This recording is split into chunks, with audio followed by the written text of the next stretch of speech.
1975 to a Methodist family. So I was born and raised in a Methodist family in the middle of Illinois, in kind of a more rural area. Okay, not in a big city, in a small city. And so we attended the church regularly every Wednesday and Sunday. We do newsletters, and we're a very integral part of definitely the church society and whatnot. So I always grew up going to Sunday school and learning about God and learning about the Gospels and the Bible and whatnot. And then came the time basically for confirmation. So when you affirm your belief in God and belief in the religion that you've chosen, being Methodist and whatnot. So in the process of taking these confirmation classes, basically I got into a discussion with the pastor about just exactly the belief system. That's what we believe. This isn't a metaphor. This isn't figurative. This is truly, truly what you believe, that Jesus is God. And the pastor, of course, said yes. So then I remember after that class, then going with my mother and father home in the car and saying exactly the same thing to them. And so my mother turns around in the car and says, yeah, of course we believe this. You know, this is what we believe. This is what your grandmother believed and everything. What are you saying?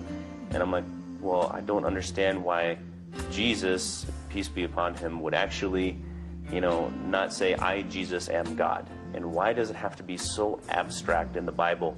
Why isn't there some exact phrase that just says, I, Jesus, am God, or some very clear way? And so from that point on, I always had some kind of doubt in my mind about, of course, Jesus being God, and I never really believed that Jesus was God.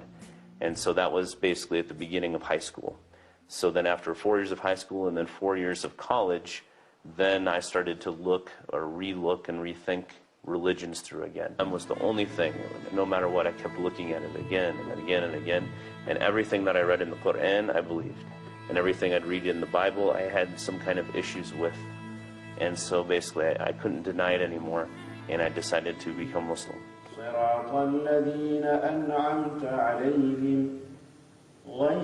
So when I first became Muslim, that was like, it has to be one of the happiest days of my life.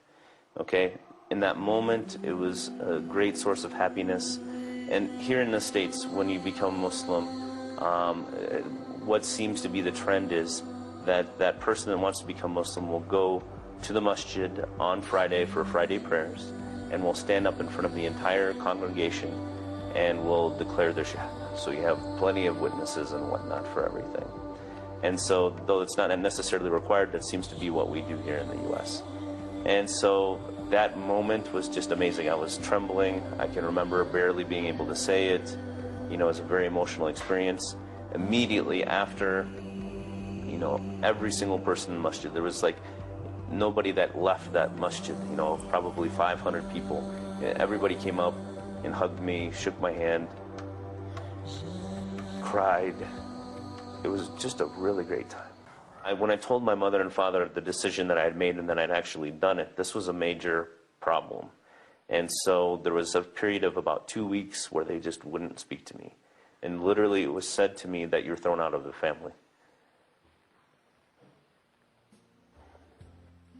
It was a very, very difficult time in my life. I was working in a lab, and he used to come and borrow certain equipment from there. And he didn't actually know that I was Muslim because I wasn't outwardly Muslim.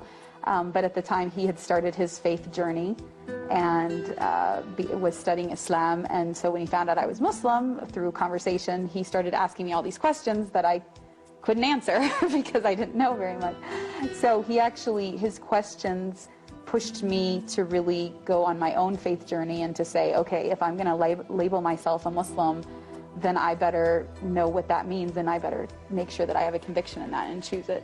So, you know, some people look at us and think, oh, did he become Muslim for you? And I actually tell people that he's the one that really pushed me to figure out what I believe. So it was very surprising and interesting to me and very humbling to me that this person who was, you know, born and raised in America and raised Christian was interested in the religion that I claimed. And that was another reason that kind of pushed me into starting to want to have answers, because if he actually knew more about Islam than me at that point. And you wonder how far you can go. Every step on that road that you take, Allah